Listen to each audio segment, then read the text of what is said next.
Aku pernah nge-ghosting. Oke. Pernah menjadi pelaku ghosting, aku pernah menjadi hantu.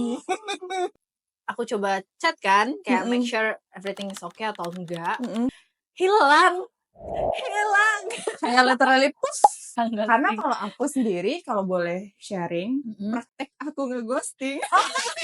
Tapi berarti sebenarnya apa sih yang nyebabin orang tuh mau nge-ghosting? Mungkin dari point of view yang katanya tukang ghosting.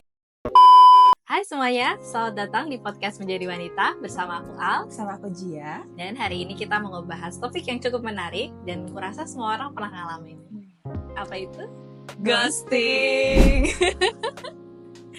Oke, mungkin kita ke pertanyaan pertama dulu nih. Sebenarnya apa sih ghosting itu? Kalau buat aku sendiri ya, berdasarkan pengalaman pribadi aku, ghosting itu adalah ketika kita menjadi hantu, ketika kita menghilang tiba-tiba dari teman sahabat gitu, tiba-tiba kita lost kontak, tidak bisa dihubungi, dikasih pertanyaan nggak ada yang jawab, tapi di-read mungkin gitu. Oh, di-read di Iya. koran kali. Iya. Jadi itu yang kalau buat aku definisi ghosting gitu. Berarti istilahnya tiba-tiba hilang seperti hantu. Benar banget. Kamu setuju?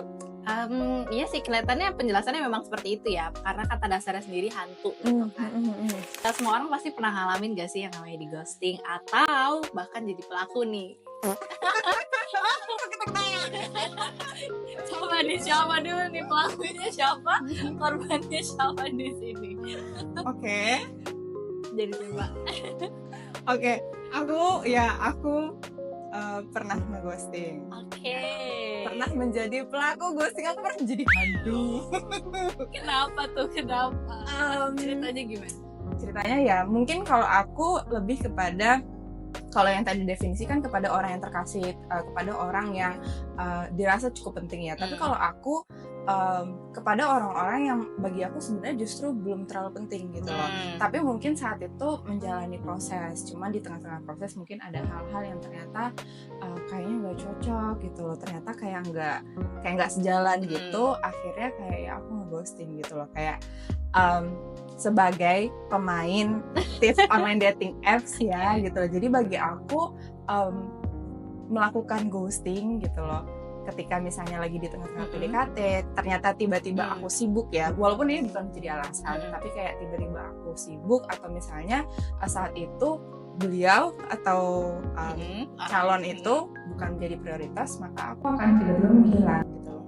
Kayaknya itu emang alasan paling mudah ya untuk kita tuh tiba-tiba pergi gitu aja tanpa kasih kejelasan gitu. Tapi kan sebenarnya sedih buat orang yang di ghosting itu kan pasti akan bertanya-tanya. Oh, maksudnya kamu? Gimana mulai elaborasi? Iya, sebagai korban. Maaf ya. Oke. Sebenarnya dulu aku pernah ngelakuin ghosting tapi udah tobat. Oh, oke. Karena aku tahu itu gak enak. Oh gitu. Sebagai orang yang pernah di ghosting, cerita sedikit ya Mbak Jia. Gimana? Jadi ada satu ketika aku ketemu sama seseorang yang menurut aku potential man, like the right one gitu kan, katanya semuanya cocok nih, meskipun itu hanya sekedar asumsi ya, maksudnya kan aku belum pernah ketemu in real life juga, cuma tahu Instagramnya, terus kita pernah teleponan sekali gitu, but everything looks so promising. Karena dari hobi mirip, suka traveling ya kan, terus kelihatannya he was like intellect man gitu loh, yang wah menarik nih, karena di usia-usia sekarang kan kita maunya carinya yang pasti-pasti ya, right? Yang sekiranya tuh pemikirannya itu sama, setara gitu kan. Dan dia juga ngomong kayak somehow dia kayak menjanjikan gitu, kayak ngomongnya gini, aku pernah ke suatu pulau, aku nggak mau mention takut orangnya nonton. Aku pernah ke satu pulau dan itu bagus banget, and I know that island emang bagus banget. Aku pernah pengen punya wishlist ke sana gitu. Dan dia bilang, someday aku mau ngajak istri aku atau pasangan aku ke sana. Kapadokia. Enggak, bukan. Ini masih di Indonesia. Oke. Dan dia tuh kayak ngomongnya seolah-olah dia tuh mau jalan-jalan sama aku, mau traveling sama aku gitu kan. Everything was so fine sampai setelah percakapan itu berakhir, besoknya dia hilang. Oh my god. Like aku coba chat kan, kayak make sure everything is okay atau enggak, kayak how he's feeling karena dia habis sakit gitu kan. Hilang. Kayak literally Puff, bener. gone. Gone. Ya. Oh, oke. Itu kayak ya udah, aku sih sebagai seseorang yang punya value merasa ya kalau dia mau menghilang seperti itu nggak perlu cari clarity. Gitu. Okay. Ibarat katanya nih, if he want, he will. Yes, exactly. Tapi ya jujur ya, dari POV aku yang pelaku ghosting, that kind of ghosting itu pun aku kayak ngerasa itu buruk sih. Aku sendiri nggak bakal melakukan jenis ghosting yang kayak gitu, jujurly ya gitu. Kayak karena bagi aku maupun misalnya ngeghosting, let's say pelan-pelan hilang gitu loh. Aku kan melakukannya pelan-pelan gitu loh. Gak yang kayak misalnya nih intensinya kan intensitas kalian, frekuensi kalian untuk chattingan itu lagi banyaknya nih gitu, lagi akrab banget, lagi intens banget, tiba-tiba menghilang puff itu buat aku sih big no. Kalau aku sendiri, bahkan aku sebagai tukang ghosting gitu. Karena kalau aku sendiri, kalau boleh sharing, praktek aku nge-ghosting itu adalah memang ingin menunjukkan bahwa we are not really that into that person. Itu caranya adalah ya udah pelan-pelan intensitas chattingnya dikurangin. Cara menjawabnya tidak lagi lebih antusias gitu loh.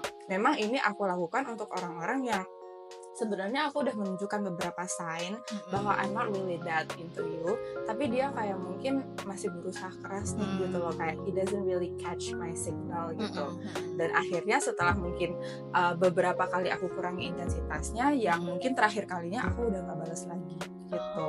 Jadi kayak I'm not, for me to feel less guilty gitu ya, bukan di ghosting, di cut off tiba-tiba pas lagi sayang-sayangnya, bukan ya, tapi saat ya udah dikurangin aja intensitasnya menurut aku ya, dan itu hopefully mengurangi rasa sakit yang dirasakan oleh korban. Mungkin di take note ya para korban, Mbak, kalau misalkan Mbak Jia udah perlahan-perlahan nih mengurangi intensitasnya, mungkin bukan dia yang menjadi potensial pasangan aku gitu. Karena ghosting ini juga kadang aku lakukan buat orang-orang keluargaku. Misalnya nih tiba-tiba aku lagi banyak cerita gitu tiba-tiba, tapi misalnya adik aku lagi nanya tapi nggak aku jawab-jawab gitu ya. Mungkin itu cara aku nge-ghosting because I want to have alone time gitu loh, butuh waktu untuk sendiri gitu loh. Kadang dilakukan juga sih.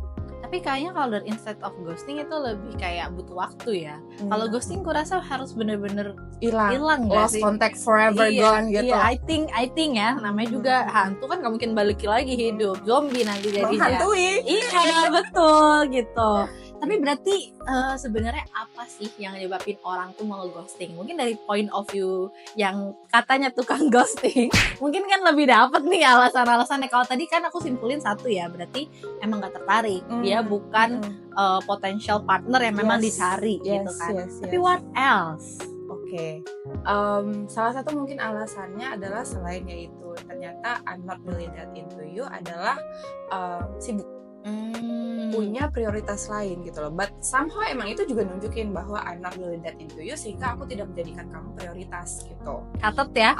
Sibuk, tapi sibuk itu salah satu alasan yang mungkin menurut aku klise ya. Kayak yang dijadikan alasan kayak tiba-tiba muncul lagi yang tadinya kita kira oh dia he's gone for good gitu kan, atau I'm gone for good gitu, tiba-tiba dia datang lagi gitu dengan alasan sorry aku sibuk kemarin gini-gini nggak sempat bales bla bla bla. For me itu bullshit sih. Kayak ya kalau mau hilang aja. Makanya aku tuh kayak melakukan praktik ghosting karena ya udah itu adalah cara aku untuk menyeleksi pasangan gitu loh. Kalau aku udah hilang ya it means that I'm not the one for you gitu loh, or he's not the one for me gitu loh. Dan ketika aku melakukan itu, makanya aku juga ya udah oke aja kalau orang melakukan itu ke aku, sibuk, not into you. Ketiga mungkin ya gak enak kan, kayak kan ada tipikal orang yang kayak bisa nih ngomong sejujurnya, ternyata aku tuh sebenarnya nggak terlalu cocok sama kamu, sorry ya, thank you for the time bla bla bla. Tapi ada orang yang kayak misalnya kayak aku nih, aku tuh agak bitter spoken gitu ya. I say things the way it is gitu kan.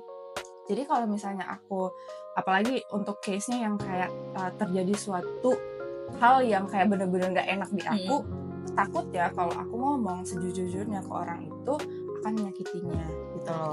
jadi Kayak ada hal ternyata yang kayak bikin aku justru misalnya sakit hati banget, dan kalau aku ngomong takutnya malah dia yang sakit hati, atau misalnya malah berantem atau menimbulkan kesan yang tidak enak, maka aku memilih jalan yang tercepat, ghosting. Jadi emang ghosting ini kayak semacam jalan pintas kali ya, Yes, untuk exactly. menghindari percakapan-percakapan yang sulit, yang kayaknya takes time banget nih, daripada harus dicecer kayak kenapa nggak cocoknya gitu kan. Betul. Menghindari Iya. pertanyaan-pertanyaan sebenarnya aku sendiri misalnya let's say I don't wanna answer that, atau I don't even have the answer, atau misalnya takutnya buang-buang waktu gitu loh, karena kita udah tahu nih dari awal he's not the one for me. Ya aku nggak mau buang waktu buat ngejelasin hal itu gitu, which is ya it sounds harsh, tapi aku tipikal ya udah realistis aja. Lagi kan itu emang masih tahap seleksi ya. Iya, betul. Kayak apa sih, seleksi alam aja. Yang bertahan lah yang Yes. gitu ya. Iya gitu. Oke. How do you think? How do you feel for me explaining that gitu dari point of view korban? Kenapa orang yang kurasa ini menarik dan potensial tiba-tiba menghilang gitu? Apa yang kurang? Tapi ya menurut aku, atau ini boleh kamu sanggah loh ya. Oke. Bukankah closure itu tanggung jawab masing-masing? Wah.